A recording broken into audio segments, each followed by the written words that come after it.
येसे सुरासुरमनुषिं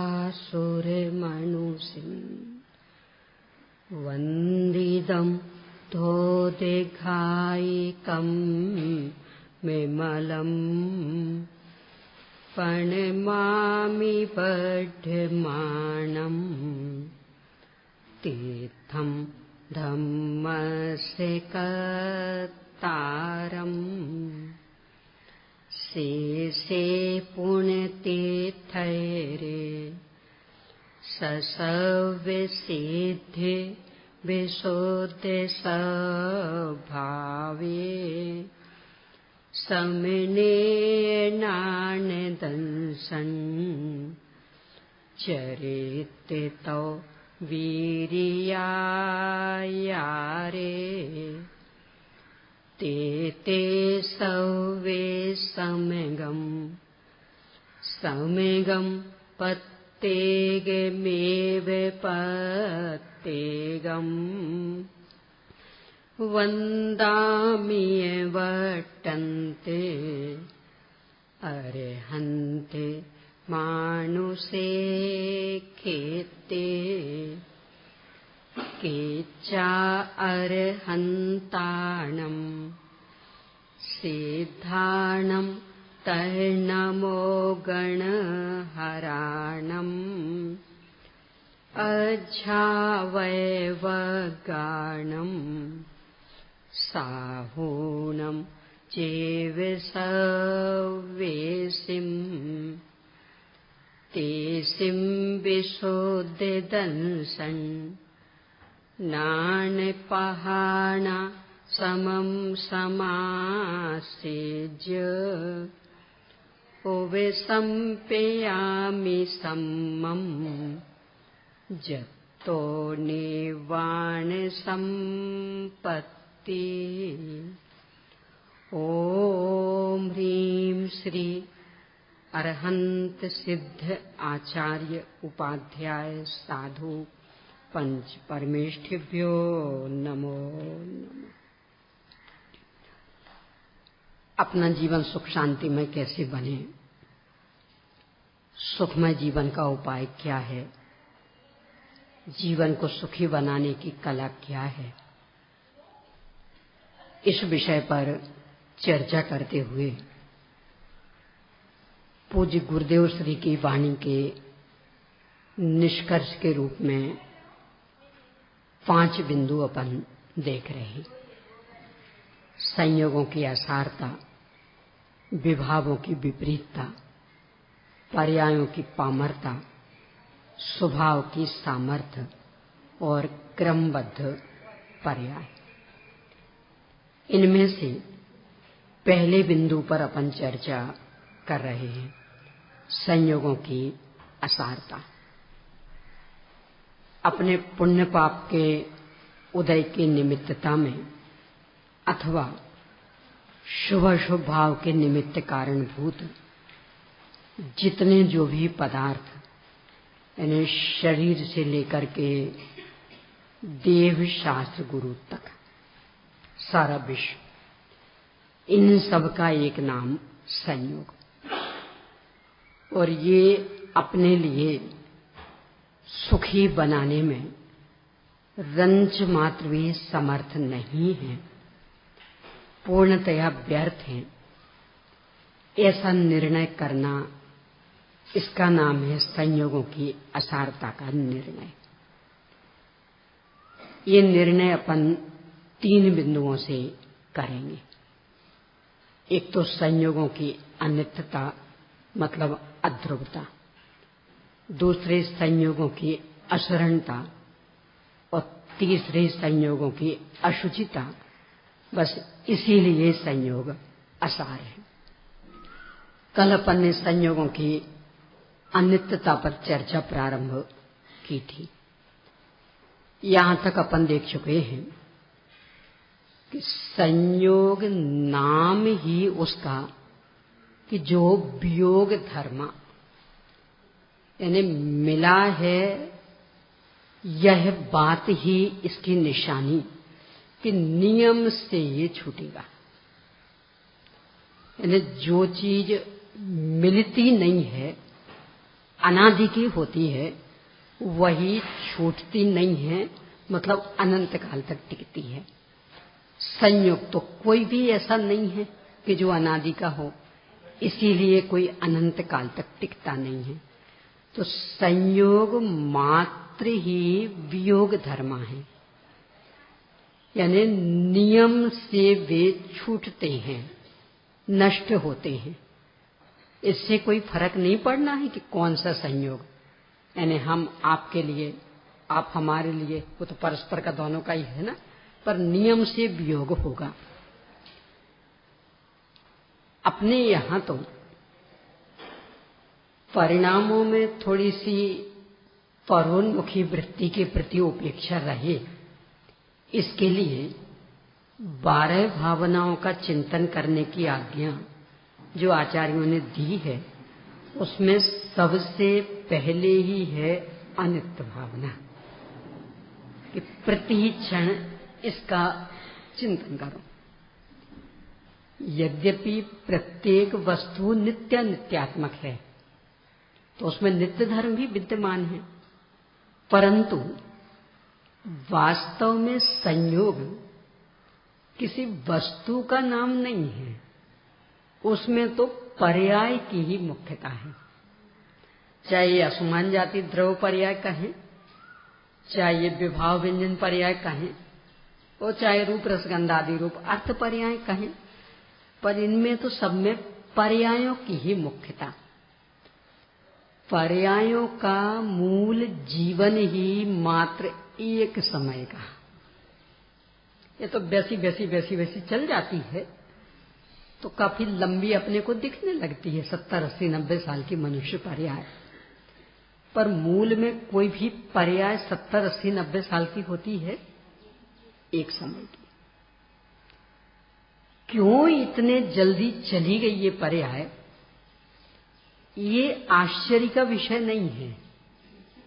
क्यों आयु ही एक समय की। आश्चर्य का विषय तो ये कि जिसका जीवन ही एक समय का है, वो 70, 80, 90 साल तक वैसी करके टिक कैसी जाती है। यानी आश्चर्य इसका होना चाहिए, ये इतनी जल्दी कैसे चला गया, हमसे तो बहुत छोटा था, आपसे बहुत छोटा, पर्याय तो एक समय की, तो हमसे छोटा एक प्रश्न ही खड़ा नहीं। आश्चर्य इसका हो कि इतने काल तक टिकी कैसे रही। आपने तो ज्ञानियों ने सूक्तियां बनाई हैं इस तरह की। तोता होता है ना, तोता, पोपट, गगन बिहारी, सोने के पिंजरे में भी उसे कैद करें, चैन नहीं पाता। खूब मेवा मिष्ठान भी खिलाएं, चैन नहीं पाता। आकाश में उड़ने की उसे तो ललक, फिर भी ट्रेन की गति में जाने की योग्यता का परिपाक करने वाले उनको पिंजरों में डाल देते हैं। भावना का फल मिलता है। दूसरों के साथ जैसा व्यवहार कर रहे, इसका मतलब हमें वो सबसे बढ़िया लग रहा जीवन, पर हम पिंजरे में कैद नहीं हो सकते हैं। तो जो हो सकते उनको कैद कर लिया, कर्म का आशीर्वाद मिल जाएगा, तथास्तु। अगले भाव में हम बन जाएंगे तोता, तो बने रहना पिंजरे में कैद। मुझे तो अभी दूसरी बात कहनी है कि कितना ही बढ़िया पिंजरा दें, पर यदि दरवाजा उसका खुला मिल गया तो उड़ गया, तो उड़ने का आश्चर्य होना चाहिए कि दरवाजा खुला है फिर भी वो बैठा रहे, तो इसका आश्चर्य होना चाहिए। कह रहे तोता ये बैठा कैसे रहा, दरवाजा खुला। ऐसे ही ज्ञानी कहते हैं आत्मा राम, तोता राम कहा जाता ना, तो आत्मा राम।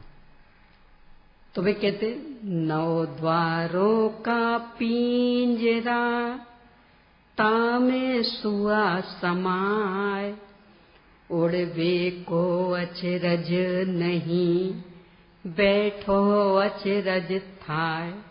कि वहां तो एक दरवाजा था, यहां तो 9 दरवाजे, और 9 ही खुले, सब पूरे, कोई से भी दरवाजे देख लें सब खुले, और एक तोताराम आत्मा बैठा है इसमें।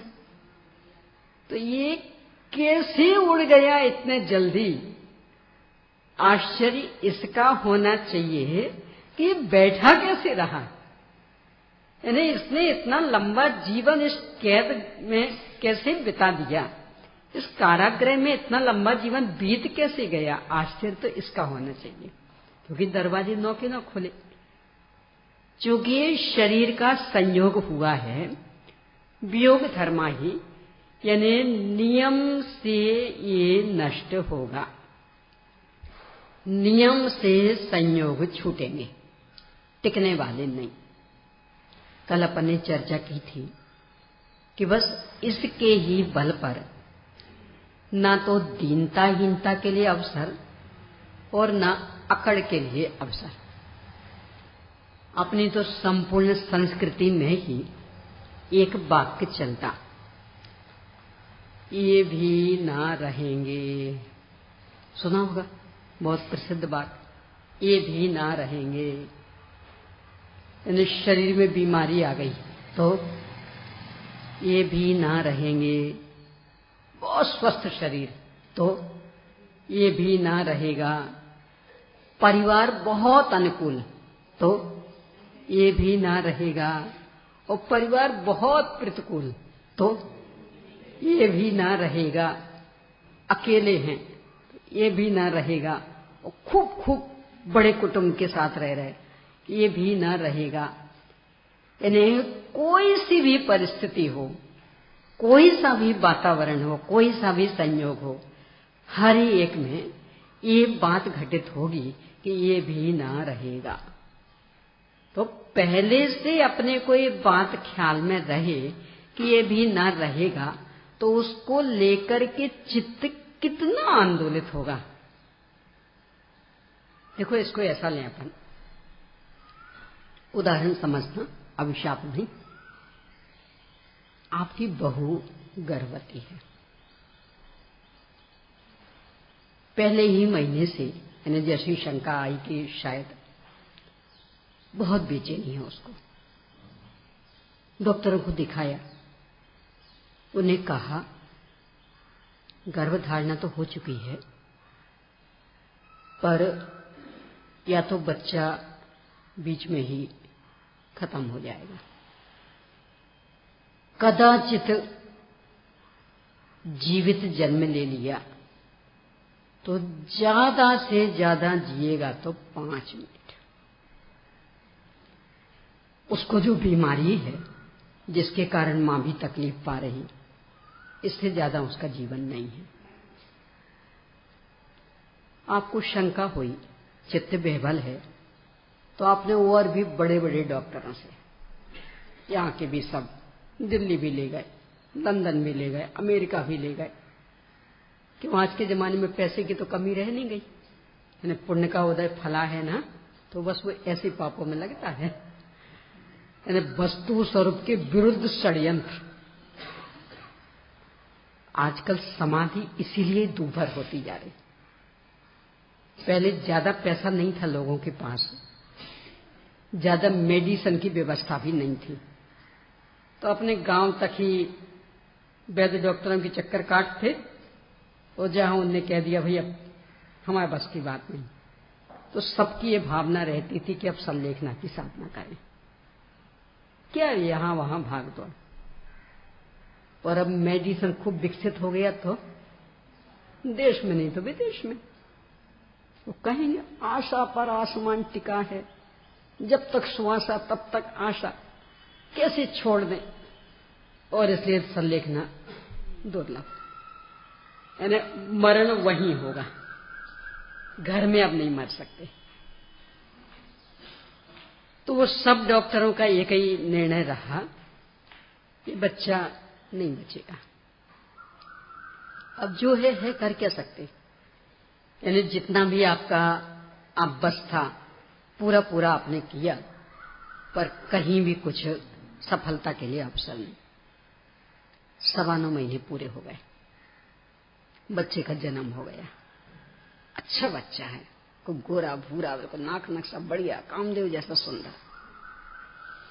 कितनी खुशी मनाएंगे। बैंड बाजी ना सही, कम से कम थाली तो बजा दोगे ना। कितनी खुशी मनाओगे? कुछ नहीं। अब इसके बाद 5 मिनट बाद डॉक्टर ने कहा गया। अब कितना खेद होगा? क्यों नहीं होगा? हम तो पहले से ही जानते थे। हमें तो 9.25 महीने पहले से पता था कि ये बचेगा ही नहीं। तो मिलने पर भी प्रसन्नता नहीं है। बच्चा बहुत बढ़िया है, पर आजकल तो ऐसी बीमारी होती है कि बाहर का शरीर एकदम हट्टा कट्टा दिखता रहे, सब बढ़िया, और अंदर पूरा खोखला, और क्षण भर में और बाहर में पूरा हट्टा कट्टा दिख रहा था। तो ऐसा बच्चा जन्मा था और 5 मिनट में। तो चूंकि पहले से जानते थे कि नियम से ये जाएगा, टिकने वाला नहीं है, तो ना तो उसके जन्म की खुशी हुई और ना फिर बाद में उसके जाने का उतना खेद। पता ही था पहले से। हर संयोग की ये स्थिति है। अपने को पहले से पता रहे कि जो भी संयोग, चूंकि संयोग हुआ है ना, मतलब मिला है, इसका मतलब नियम से नष्ट होगा। कौन कौन सा? प्रत्येक। उसमें ये कि ये प्रश्न ही खड़ा नहीं होता। ज्ञानियों ने तो शुरुआत ही यहां से की। किन किन को गिनाया? और देखो उसमें भी अकेले संयोग छूट जाएगा इतने नहीं, मूल चर्चा शरीर रूपी संयोग से ही करते, क्योंकि बाकी सब तो इससे संबंधित हैं। इन्हें ये अपना लगता है तो इसके सहयोगी ये अपने लगते हैं, ये अपना है तो इसके लिए जो अनुकूलता देते हैं उनके प्रति राग हो जाता है, जो अनुकूलता नहीं देते उनके प्रति द्वेष हो जाता। तो मूल संबंधी तो ये, किसी कीमत पर ये नहीं टिकेगा।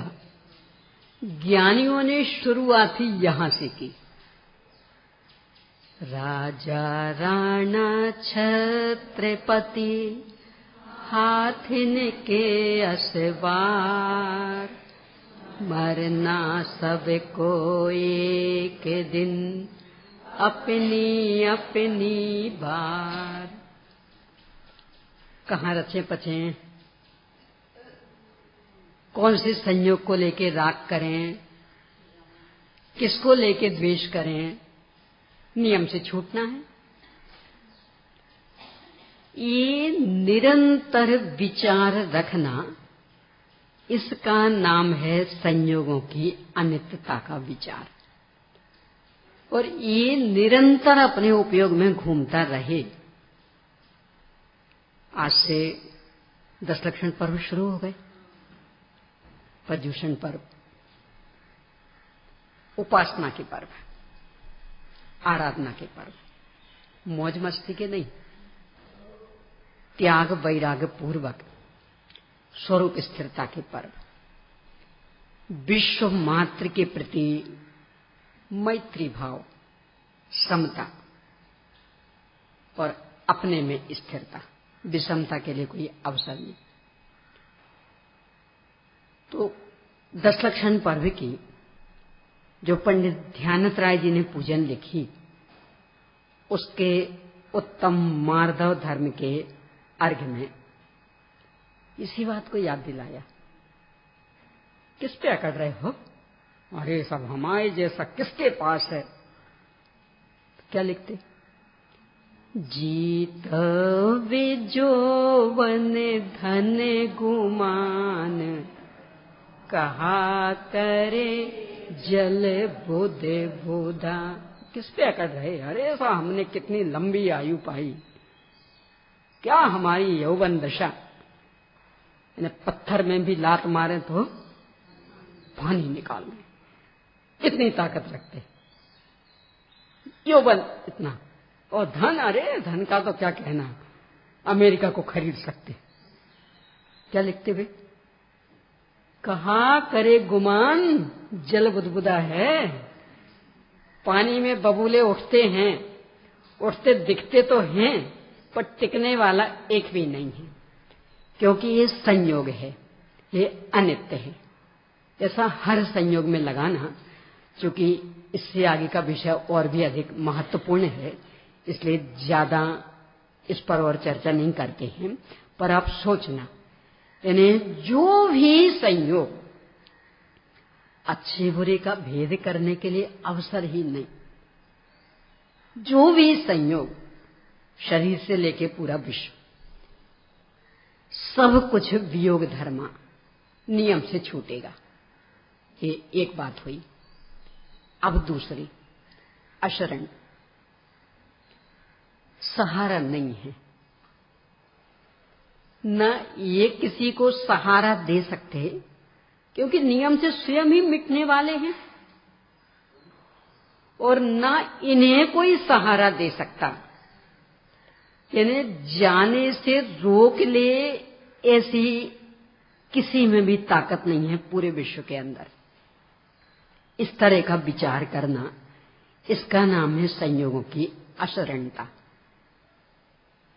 आचार्य कुंद कुंद स्वामी ने कर्मों के संदर्भ में आश्रव अधिकार में एक उदाहरण लिया। पक्के फलम में पड़िए, पेड़ की एक डाल पर पका हुआ फल लगा है, मान लो आम पक गया है, डल पकी आम पक गया।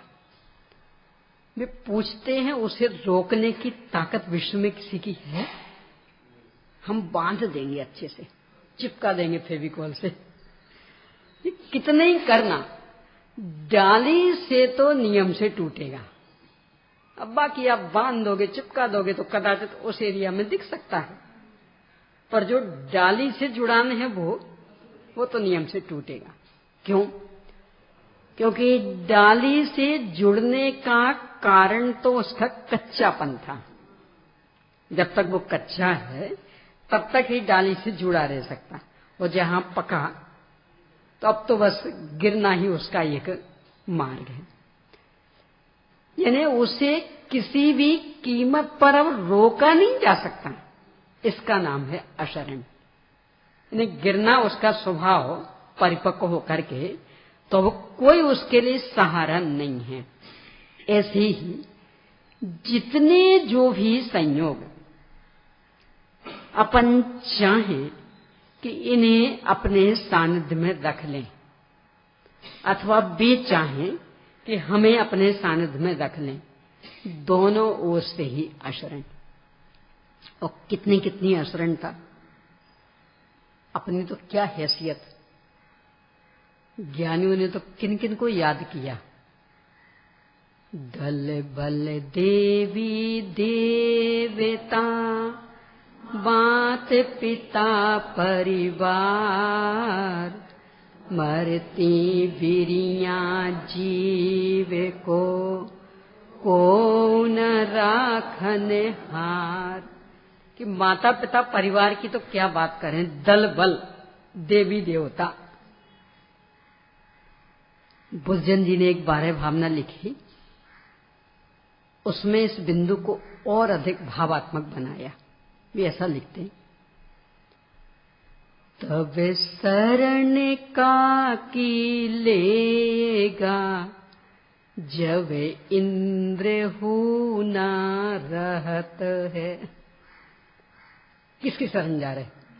सब डॉक्टर भैया तो बचा लेंगे।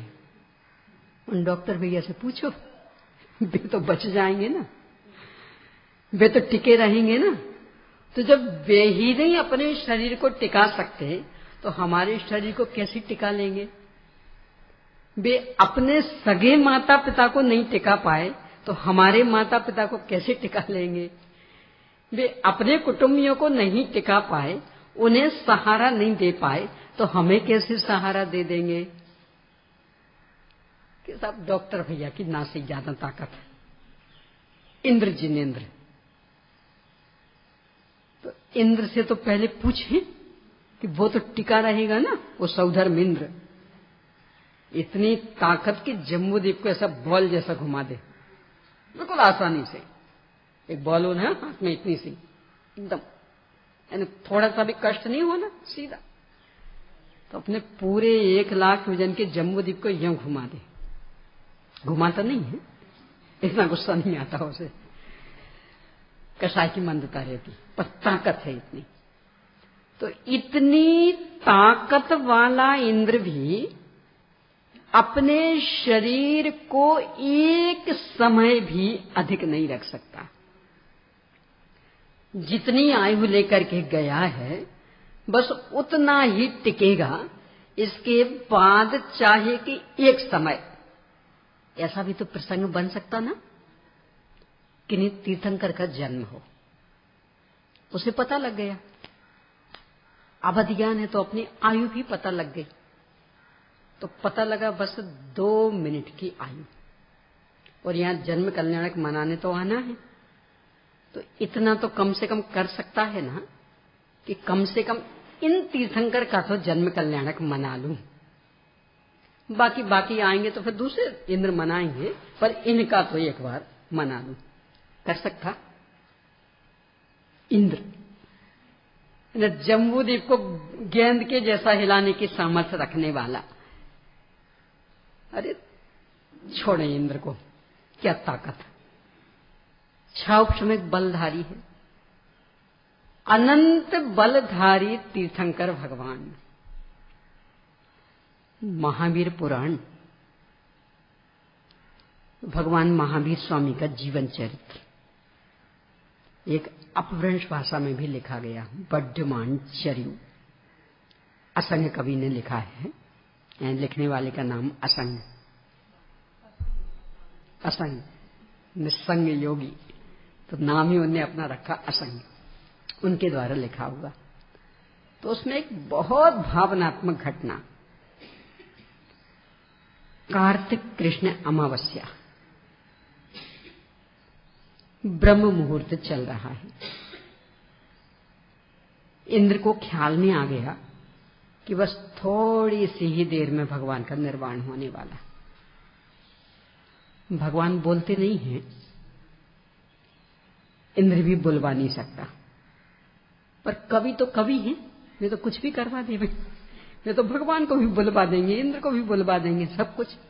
तो इंद्र आ गया, बोला भगवान बस एक निवेदन, बोलते नहीं है उदाहरण पर, कवि तो कवि हैं, क्या करें, जहां ना पहुंचे रवि वहां पहुंचे कवि, और जहां ना पहुंचे कवि वहां पहुंचे आत्मानुभवी। अंदर आत्मा में पहुंच सकता कवि, वे आत्मानुभवी पहुंच जाते। तो कवि ने बुलवा दिया, सौधर्मेंद्र सामने खड़ा, भगवान विराजमान। भगवान एक विनती, बोलो बेटा, आप इस युग के अंतिम तीर्थंकर, पता है हमें, अब आपका निर्वाण होने वाला, पता है हमें। ये पहले क्यों बुझा रहे, जो कहना है वो सीधा कहो ना, कि बस एक निवेदन, कि चूंकि यहां से आपके पधारने के बाद इन भरत क्षेत्रवासियों को लगभग 84,000 वर्ष तक तीर्थंकरों के दर्शन नहीं होने, इसलिए बस एक छोटा सा निवेदन, थोड़ी सी देर रुक जाइए, अच्छा उजेला हो जाए, लोग अंतिम दर्शन कर लें, फिर जाइए। आप नहीं जाइए ये मैं नहीं कह रहा हूं, पर बस थोड़ी सी देर। तो भगवान ने उत्तर दिया, कवि ने उत्तर दिलवा दिया। तो भगवान बोले, बेटा यदि हम में ये ताकत होती तो थोड़ी देर ही क्यों, हम तो और समय साध के जाते, यानी किसी के भोजन पानी में विघ्न डालें हमें कोई उचित लगता है? तो सुबह सुबह से जाएंगे, सबका नाश्ता पानी खतरे में पड़ जाएगा। तो हम ऐसे नहीं जाते, हम तो ऐसा समय साध के जाते, आराम से 12-1 बजे के करीब, तो आराम से सुबह का नाश्ता पानी भी हो जाता, भोजन भी हो जाता, और फिर हम जाते तो जो भी रोना धोना करना होता कर लेते, और 2-4 घंटे में आराम से फिर फ्रेश, और 5 बजे फिर। यानी हम क्यों किसी के भोजन पानी में बाधा डालते? तो यदि हमारे हाथ में होता तो हम तो इस तरह से समय साध करके जाते, पर बेटा हमारे हाथ में नहीं है। तो जिस शरीर को टिकाए रखने की ताकत अनंत बलशाली तीर्थंकर में भी नहीं है, और हम तो टिका के रखेंगे, इसका नाम अशरण।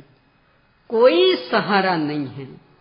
नयनदास जी की 12 भावना में आता ना, भय तीर्थंकर से बली तिनकी नहीं चली, मौत नहीं टली, तो अब का करिए, जिसे पंथ चले भगवंत वही आचरिए। ने तीर्थंकर जैसे अनंत बलशाली वे भी अपने शरीर को एक समय भी अधिक, यानी जितनी आयु है उससे आगे एक समय भी अधिक टिकाए रखने में समर्थ नहीं है। तो वे अपने शरीर को तो नहीं टिका पाए, पर अपन उनकी भक्ति पूजन करेंगे, अपने को तो सहारा देंगे, भगवान बचा लेना। क्या कहेंगे वे? बेटा हमारी शरीर नहीं टिका तो तुम्हारा कैसे टिकेगा हमारी आराधना से, कि भगवान हमारे माता पिता को बचा लो। क्या कहेंगे वे? बेटा हमारे माता पिता नहीं बचे। देखो विचार करना, यानी तीर्थंकर जैसे अनंत बलशाली, उनका भी किसी भी संयोग को टिकाए रखने में कुछ वश नहीं चला, उनके भी सारे संयोग छूटे। समोशरण जैसा संयोग, भाई बाकी सब स्वार्थ के होंगे, अशुभ में कारण बन रहे होंगे। समोशरण कोई अशुभ में कारण तो बनता नहीं। असंख्य जीवों को धर्म लाभ मिलता है, धर्म की इतनी प्रभावना होती है, यानी गृहीत मिथ्या दृष्टि जैसे भी आकर्षित होकर के चले आते और गंधर्व जैसे बन जाते। कितने प्रभावना का योग, तो कम से कम उसको तो टिका देना चाहिए था ना। तो तीर्थंकर जैसे संयोगों को नहीं टिका पाते, वे भी उसमें अपने को अशरण महसूस करते कि भैया इसको सहारा देने की ताकत हमारी नहीं है। तो उनसे बलशाली तो विश्व में कोई दूसरा नहीं है, तो कौन सहारा दे सकता? किनकी शरण खोजें? सम्राट महाबल सेनानी इस क्षण को टाल सकेगा क्या? अशरण मृत काया में हर्षित निज जीवन डाल सकेगा क्या?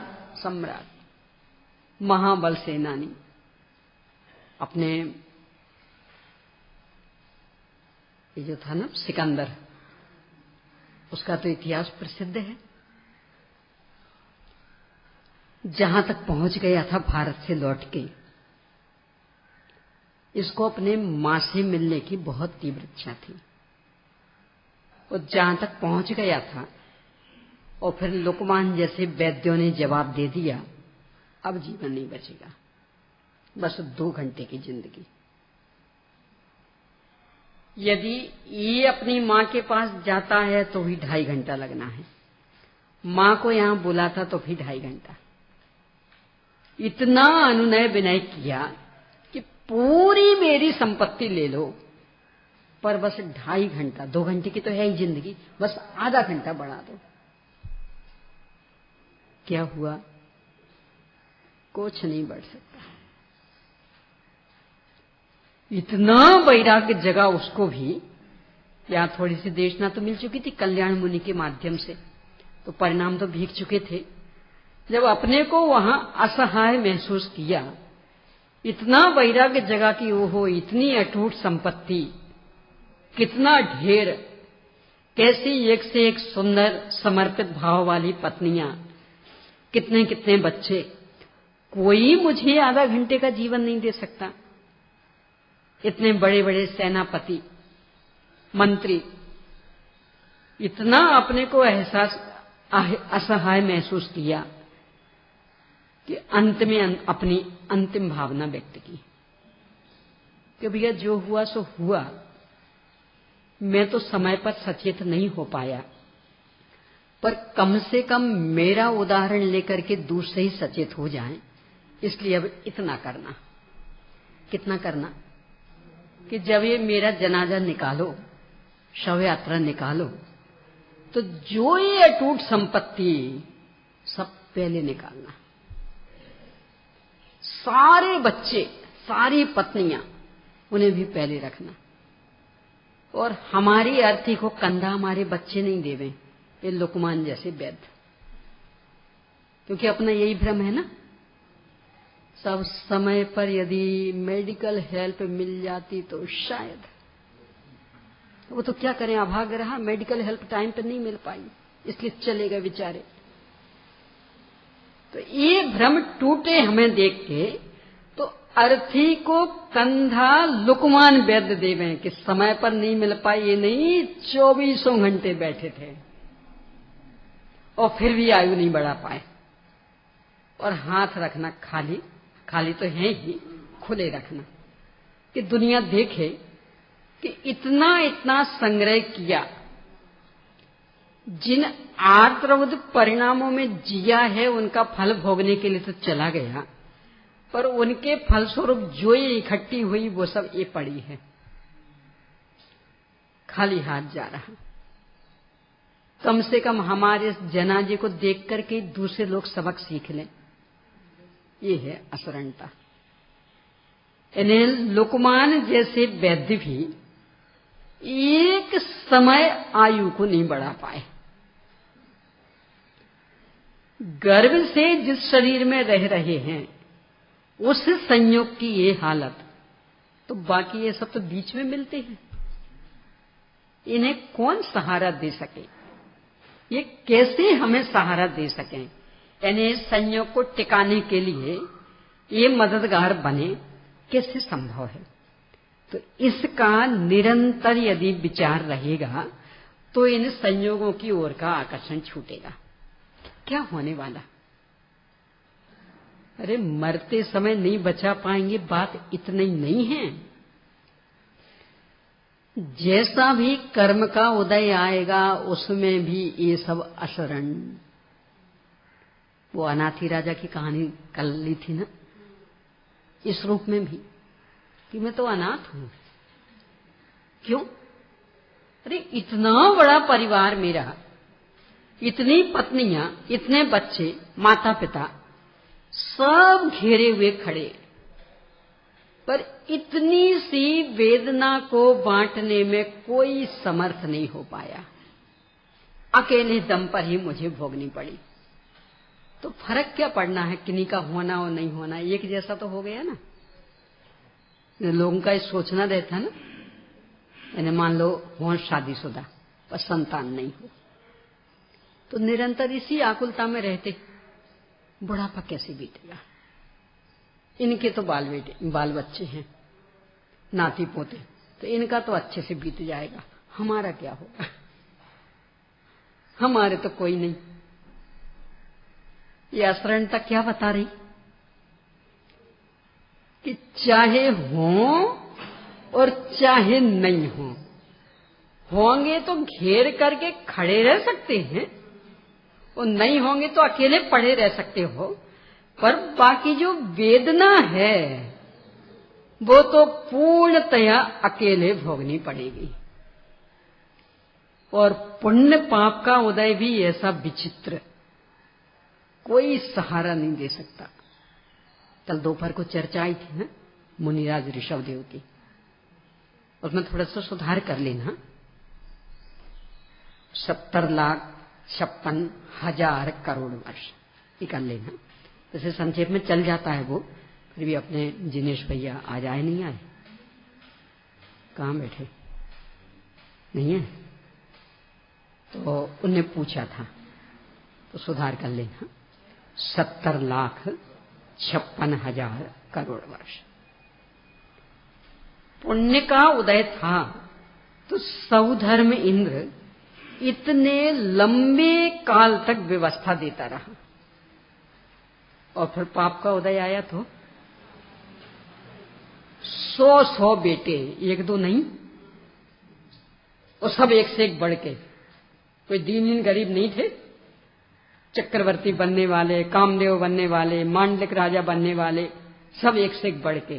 कोई छोटे मोटे भी नहीं थे, यानी बेटे का बेटा साथ में दीक्षा लेके चला गया था, तो कितने बड़े बड़े रहे होंगे बेटे, इतने बड़े थे। फिर भी यहां पुण्य का उदय नहीं, तो रोज चक्कर लगा रहे, फिर भी 2 ग्रास की व्यवस्था नहीं हो पाई। बोलो कि बेटा किया है तो भोगो। कभी कभी लगता क्या बुरा किया था, सोचना जरा, परोपकार किया था ना। उन्हें तो यहाँ की रोटियां खानी नहीं थी, जो खेती करना सिखाया था, तो उन्हें तो यहाँ की रोटियां खानी नहीं थी, उनका तो सारा भोजन स्वर्ग से आता था। तो मात्र आपको मिल जाए, यानी अपन लोगों जैसी प्रजा को मिल जाए, इसके लिए उन्होंने खेती करना सिखाया था। और ये पशु खाने लगे हैं तो मनुष्यों को नहीं मिल पाएगा, तो इसके लिए उनके मुंह पर मूसिका बांधना सिखाया था। उन्हें तो चाहिए नहीं था, तो पूर्णतया परोपकारी वृत्ति से किया था ना, फिर पाप क्यों बढ़ा? अपन कहते ना सब परोपकार के तो सब चलता, परोपकार के तो सब चलता। हम अपने लिए करें तो पाप लगेगा, दूसरों के लिए करें तो हम दूसरों के हित की भावना से कर रहे, तो अब पाप क्यों? तो उन्होंने जो वो मूसिका बांधना सिखाया था, किसके लिए?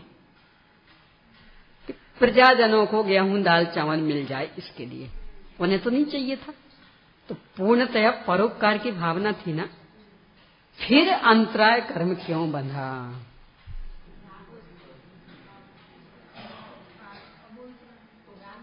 नहीं तो परोपकार किया था ना। हाँ? आपको रोटी मिल जाए इसके लिए किया था, भाई बुरा काम तो किया नहीं था। नहीं, अपने को रोटियां मिल जाएं इसके लिए किया था, तो ये पाप का काम है। यानी हम किसी मनुष्य को रोटियां दे रहे हैं, तो इसके लिए हमने गैस चालू की है, इसके लिए रोटी बना रहे, हमें नहीं खानी है, तो अब तो पाप नहीं लगेगा ना। सोचना बहुत गंभीरता से। यानी एक जीव के संरक्षण के भाव से अन्य जीवों को यदि कष्ट होता है तो उससे भी पाप ही बंधता है। विचार कर लेना बहुत गहराई से। ये जो अपन कहते हैं ना,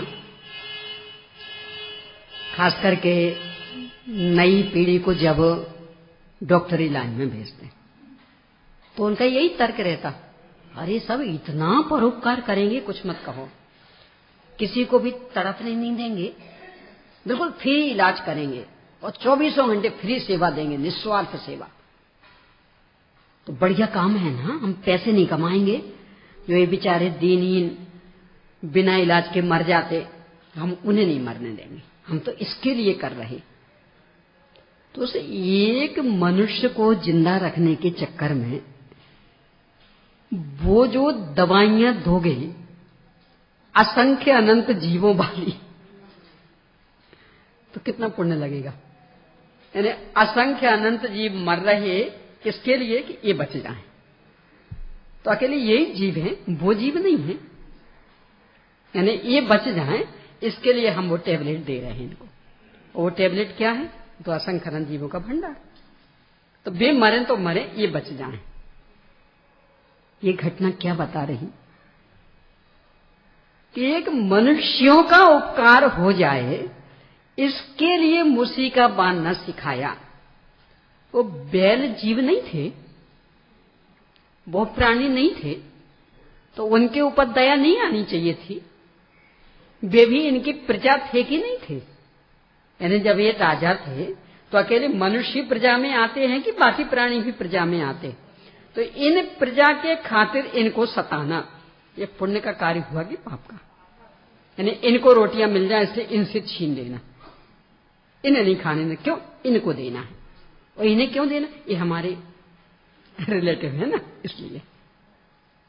यानी ये तो मनुष्य, हम भी मनुष्य, ये तो त्रियंश, हमारी गति वाले थोड़ी हैं, तो इसलिए इनको देने के लिए इनसे छीन लेना। और कर्म का सिद्धांत बहुत गजब का, उसके सामने चक्रवृद्धि ब्याज की योजना भी फीकी पड़ जाती। अकेला ब्याज नहीं, चक्रवृद्धि ब्याज। 7 घंटे और 8 मिनट हुआ था इसमें। 6 घंटे तो काम किया था किसानों ने, तो वो तो प्रयोजनभूत हुआ। और बाद में फिर चूंकि वे तो भोले भाले, उन्हें तो कुछ ख्याल में नहीं आया कि क्यों नहीं खा रहे, तो उनको मनाने करने में, फिर वहां पूछने जाने में, फिर लौट के आने में, तो इसमें 7 घंटे और 8 मिनट बीत गए। तो 6 महीने प्रयोजन के लिए था, इसलिए 6 महीने का तो उपवास, भावना नहीं हुई कि हम भोजन करें। और फिर 7 घंटे और 8 मिनट ये अपनी नादानी का, तो उसका परिणाम निकला कि 7 महीने का, 7 घंटे का चक्रवृद्धि ब्याज 7 महीना, और 8 मिनट का चक्रवृद्धि ब्याज 8 दिन। तो 7 महीने और 8 दिन तक आहार नहीं मिला। कोई कठिन प्रतिज्ञा नहीं थी, बस सामान्य से पड़गा ले नवधा भक्ति से। तो मुनिराज महावीर जैसी प्रतिज्ञा नहीं थी कि ऐसी हो, राजकुमारी हो, बाल कटे हो, बेड़ियां लटक रही हो, थोड़ा सा रोता हुआ चेहरा, थोड़ा सा हंसता हुआ चेहरा, ऐसे कुछ ऐसी कठिन प्रतिज्ञा नहीं थी। बस सामान्य सा पड़गाहन करने कि नहीं हो पुण्य का उदय तो कौन दे सके वो 2 रोटियां।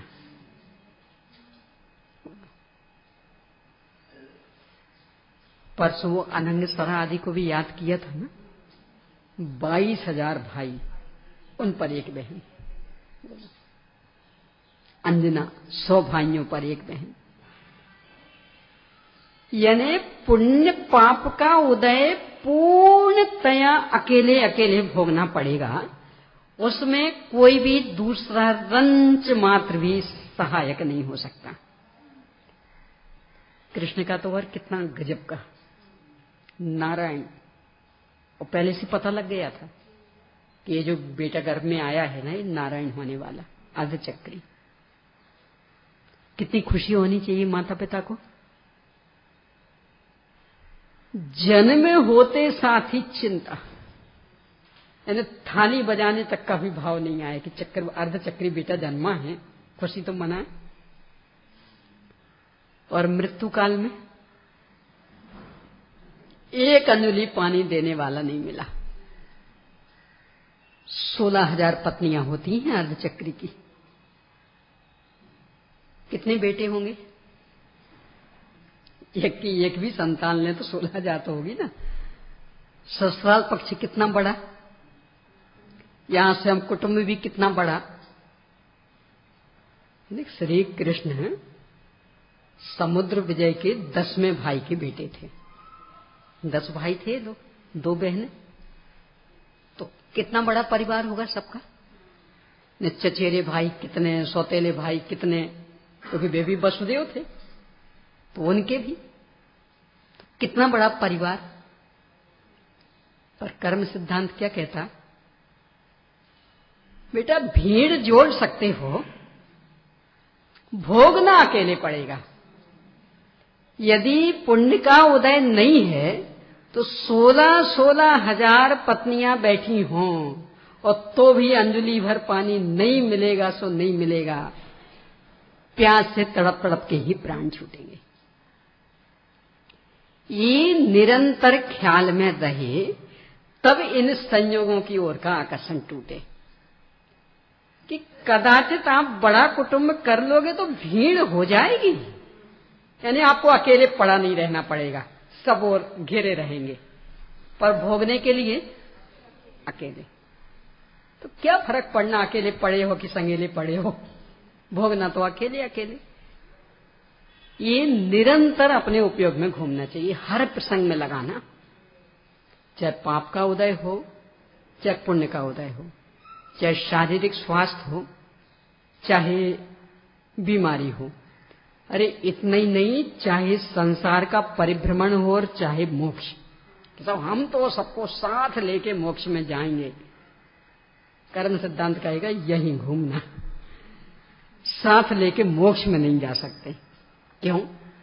क्योंकि वस्तु मात्र का स्वरूप मैं एकाकी एकत्व लिए सब ही आते, तो साथ लेकर के जाओगे कैसे मोक्ष? सबको अपना अपना उपाय करना पड़ेगा।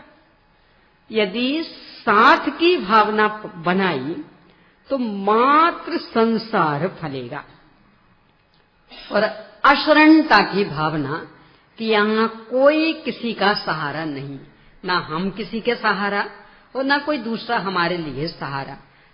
वस्तु मात्र का स्वभाव असहाय। असहाय के दो अर्थ होते, एक तो ये कि जिसे सहारे की आवश्यकता तो है पर सहारा मिल नहीं रहा, और एक ये कि जो अपने आप में इतनी सामर्थ्य संपन्न है कि उसे सहारे की आवश्यकता ही नहीं, उसका नाम भी असहाय। केवल ज्ञान को असहाय कहा जाता है ना, असहाय केवल ज्ञान। तो असहाय का मतलब उसे कोई अपेक्षा ही नहीं, ना इंद्रियों की, ना साधनों की, ना पदार्थों की, कुछ अपेक्षा नहीं। वस्तु मात्र का स्वरूप ये दूसरा वाला असहाय, कि इतनी सामर्थ्य संपन्न है प्रत्येक वस्तु कि उसे अपना कुछ भी करने के लिए किसी अन्य की आवश्यकता ही नहीं है। वैन श्री वचनामृत में द्रव्य की परिभाषा वाला एक बोल है, बहुत सुंदर। द्रव्य किसे कहते? उनने ये परिभाषा नहीं दी, गुणों के समूह को द्रव्य कहते, ये परिभाषा नहीं दी। तो क्या दी? जिसे अपना कार्य करने के लिए अन्य की बाट ना जोहवी पड़े तेना द्रव्य कहे छे। जिसे अपना कार्य करने के लिए दूसरों का इंतजार नहीं करना पड़ता है। इंतजार कौन करता? जो कमजोर होते। भाई मदद मिल जाए, खड़े हैं हम बाट देखते, सहारा दे दो। और जो स्वयं सामर्थ्य संपन्न हो वो तो अकेला चलेगा। तो द्रव्य कहते उसे हैं कि जिसे अपना कार्य करने के लिए किसी दूसरे का इंतजार नहीं करना पड़ता, दूसरे के सहयोग की अपेक्षा नहीं रहती। इसी प्रवचन सार की 16वीं गाथा की टीका षटकारक की चर्चा की अंत में भी ऐसा लिखते, जब प्रत्येक वस्तु का प्रत्येक परिणमन अपने स्वतंत्र षट कार्य की योग्यता से हो रहा है, तब यह जीव निमित्तों को मिलाने की दुविधा में उलझकर व्यग्र क्यों हो रहा? ये मिल जाए तो मोक्ष हो, ये मिल जाए तो मोक्ष हो, इनका सहयोग मिल जाए तो हमारे परिणाम सुधरे, ये व्यग्र क्यों हो रहा? ये तो शुद्ध परिणमन में। और अशुद्ध में ले तो पंचास्तिका संग्रह की 62वीं गाथा कि जो एक क्रोधादि विकारी भाव हो रहे, ये भी अपनी स्वतंत्र षटकार की व्यवस्था से हो रहे, इनके होने में भी किसी दूसरे की आवश्यकता नहीं है कि आप हमारे साथ कटु व्यवहार करें तब हमें क्रोध आए, नहीं आवश्यक। क्रोध करने के लिए हम स्वतंत्र हैं, यानी आपका बढ़िया से बढ़िया व्यवहार भी और हम क्रोध कर सकते, और उल्टा भी हो सकता, कटु से कटु व्यवहार भी और फिर भी हमें शांत रख सकता। यानी ना तो क्रोधादि के लिए अन्य के सहयोग की आवश्यकता और ना ही शुद्धोपयोग के लिए अन्य के सहयोग की आवश्यकता। यानी वस्तु मात्र का स्वभाव ये कि उसे किसी के सहारे की दंश मात्र आवश्यकता नहीं। बस इसीलिए सहारा देने का प्रावधान विश्व व्यवस्था में नहीं है। यहां तो अशरण भावना भाई जाती, शरण भावना नहीं भाई जाती। सब कहा तो है ज्ञानियों ने कि विश्व में 2 शरण हैं। पंडित जयचंद छाबड़ा जी से मिले तो कहते नहीं है, कौन कहते शरण नहीं है, शरण है। कौन कौन है? शुद्धात्म अरु पंच गुरु जग में शरणा दो, मोह उदय जिय के वृथा आन कल्पना हो। कि ये सब शरण नहीं है, पर दो शरण हैं, एक शुद्धात्मा और एक पंच परमेष्ठी, पंच गुरु। तो आप कैसे कह रहे कि अशरण है, कोई सहारा नहीं दे सकता? कि ये कोई सहारा थोड़ी दे रहा है। शुद्धात्मा तो स्वयं ही है, तो स्वयं है, उसका सहारा क्या लेना? यानी कोई पूछे सब आप यहां बैठे कैसे बैठे, मैं कहूं अपने सहारे से बैठे। क्या कहूं? अपने सहारे। सब अपने सहारे तो सभी बैठे हैं, आप तो ये कहो तखत के सहारे से बैठे, जमीन के सहारे से बैठे। यानी ये उत्तर दिया जाए कि अपने सहारे से बैठे, तो बोलो मजाक जैसा लगेगा कि कौन नहीं बैठा अपने सहारे से? अपने सहारे तो सभी बैठे हैं। यानी अपना सहारा सहारा नहीं कहलाता, वो तो वस्तु मात्र का स्वरूप। तो चलो कोई बात नहीं, पंच परमेष्ठी तो सहारा है ना, कि वे भी सहारा नहीं है तो क्या है फिर? ये गुमराह नहीं होने देंगे, इसके लिए सहारा कहा।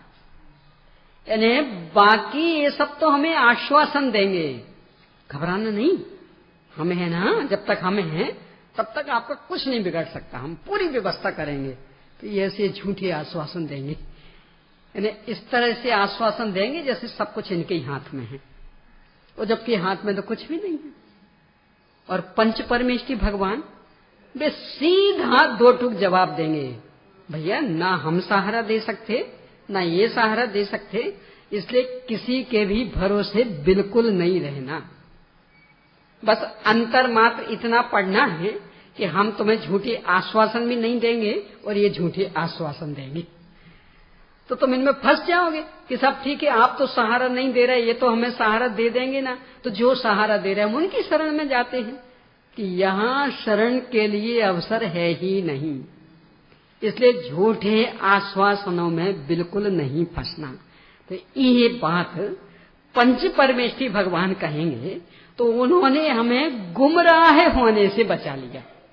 यानी सहारा तो कोई नहीं दे पा रहा था, पर ये हमें गुमराह कर रहे थे। नहीं हमें है ना, क्यों आप घबरा रहे? हमें है ना, जब तक हम जिंदा कोई बाल बांका नहीं कर सकता, तो ये हमें गुमराह कर रहे थे, हम बातों में आ जाते थे। पंच परमेष्ठी भगवान ने सचेत कर दिया, बेटा धोखे में नहीं जीना, कोई किसी को सहारा नहीं दे सकता, सब स्वयं सहाय है। तो इस तरह गुमराह करने से बचाया, व्यर्थ के आश्वासनों से हमें सचेत कर दिया, हम व्यर्थ में भटके नहीं, इसके लिए उनने सहारा दिया, ये कहा जा रहा। तो बाकी सहारा नहीं दे सकते, उनसे पूछेंगे, अभी चर्चा की थी ना कि भगवान महावीर स्वामी से पूछते तो कहेंगे बेटा हम ही अपना शरीर नहीं टिका पाए तो तुम्हारा कैसे टिकाएंगे, हम ही अपने माता पिता को नहीं बचा पाए तो तुम्हारे माता पिता को कैसे बचाएंगे, हम ही अपने कुटुंबियों को नहीं बचा पाए तो तुम्हारा कुटुंब कैसे बचाएंगे, हम अपने समोशरण जैसे को नहीं बचा पाए जिससे सबका कल्याण होता था, तो तुम्हारे छोटे से को कैसे बचाएंगे। तो बाकी सहारा तो कुछ नहीं, बस इतना सहारा पंच परमेष्ठियों का कि हमें गुमराह नहीं होने देंगे। वे दो टूक जवाब दे देंगे, बेटा धोखे में मत रहो, ये कह रहे हैं कि हम बचा लेंगे और हम कह रहे हैं कि नहीं बचाएंगे कोई। बात ये सही है कि कोई किसी को बचा नहीं सकता, कोई किसी को सहारा नहीं दे सकता, तो इसलिए इनके इन मीठी मीठी बातों में, चिकनी चुपड़ी बातों में उलझना नहीं, ये सत्य स्वीकार करना, तो ये है उनका सहारा। और बाकी मूल में कि स्वयं सहाय, कि जो स्वयं असंयोगी तत्व, निस्संग तत्व, जिसमें संयोग है ही नहीं, तो फिर अशरण है कि कैसा, ये प्रश्न कहां खड़ा होना, कोई बचा पाएगा कि नहीं बचा पाएगा, इस प्रश्न के लिए कहां अवसर, इस तरह का निरंतर चिंतन करना। तो इसके बल पर संयोगों की ओर का आकर्षण छूटता। ये संयोगों के संदर्भ में दूसरा बिंदु। अब आगे तीसरा आएगा, संयोगों की अशुचिता, यानी गंदे हैं कैसे, इसकी चर्चा अपन आगे करेंगे। चलिए प्रश्न लिख लीजिए। संयोगों की अनित्यता को स्पष्ट कीजिए। अगला, संयोगों की अशरणता का भाव क्या है? अगला, शुद्धात्मा और पंच परमेष्ठियों को शरण रूप कहे जाने का अभिप्राय स्पष्ट कीजिए। बस।